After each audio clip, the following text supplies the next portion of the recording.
கொடுங்க, இல்லைன்னா சீமான் மேல ஏறிடுவார்னு சொல்லி நாங்க சொல்றோமா இல்ல நீங்க சொல்றீங்களா? இதை நான் சொல்லல, ஜூனியர் விடன் சொல்லுது. இன்னாள் அமைச்சர் முன்னாள் அமைச்சருடைய கைகளை கால்களாக பற்றி கொண்டு சீமான் மேல ஏறி வருது, கண்ணுக்கு தெரியுது.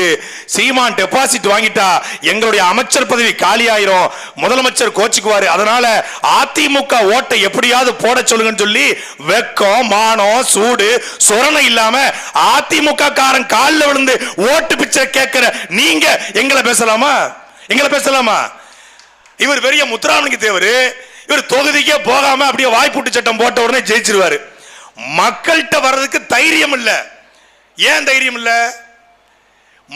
மக்கள் கேட்பான், 4 வருஷம் ஆட்சியில நீங்க என்ன பண்ணீங்க? மக்கள் கேட்கான இல்லையோ நாங்க நாக்க புடுங்க மாதிரி கேட்போம். நாங்க கேட்கிற கேள்வி ஐயா ஸ்டாலினுக்கு போய் சேரும்.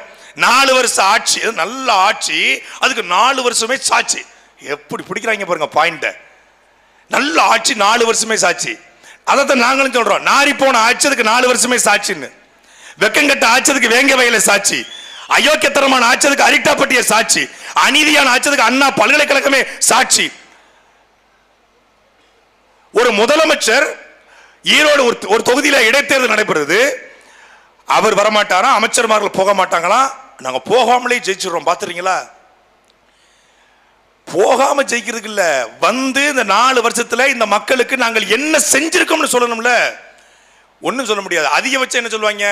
மரியாதைக்குரிய நம்ம புரட்சி திராவிடர் அண்ணன் சத்யராஜ் அவருடைய அன்பு மகள் திவ்யா சத்யராஜ் அவர்கள் சொன்னது போல, எதுக்காக நீங்க திமுக போய் சேர்ந்தீங்கன்னு அவங்ககிட்ட கேட்கறாங்க. நான் உண்மையிலே வியந்துட்டேன். எனக்கு கூட திமுக ஜாயின் பண்ணணும்னு அந்த நொடி தோணுச்சு. ரொம்ப ப்ரௌட் மொமெண்டா இருந்துச்சு அது. அவங்க சொல்றாங்க, திமுக வந்து நான் ஒரு நியூட்ரிஷனிஸ்ட், நான் ஒரு உணவு பத்தி ஆராய்ச்சி பண்றவ, ஆரோக்கியத்துக்கு நான் ரொம்ப முக்கியத்துவம் கொடுப்பேன். திமுகவும் ஆரோக்கியத்துக்கு முக்கியத்துவம் கொடுக்குற கட்சி, அதனால நான் வந்து திமுக சேர்ந்தேன். திமுக எப்படி என்ன ஆரோக்கியத்துக்கு என்ன முக்கியத்துவம் கொடுத்தாங்க?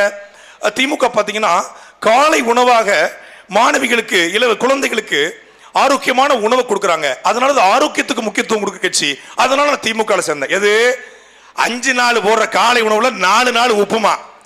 அந்த உப்புமாவில் ஒரு நாள் அதுக்கு பேர் ஒரு பேர் வச்சிருக்கான், இன்னொரு என்னக்கா போடும், அந்த ஒன்னு உப்புமா கிச்சடி.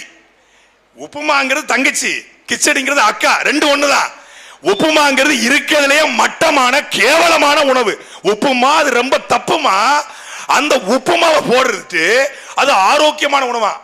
இவங்க தேர்தல் அறிக்கையில காலை உணவாக நாங்க பள்ளி மாணவர்களுக்கு சத்தான பால் கொடுப்போம், முட்டை கொடுப்போம் அப்படின்னு சொன்னாங்க. இப்போ ஒரு மாட்டு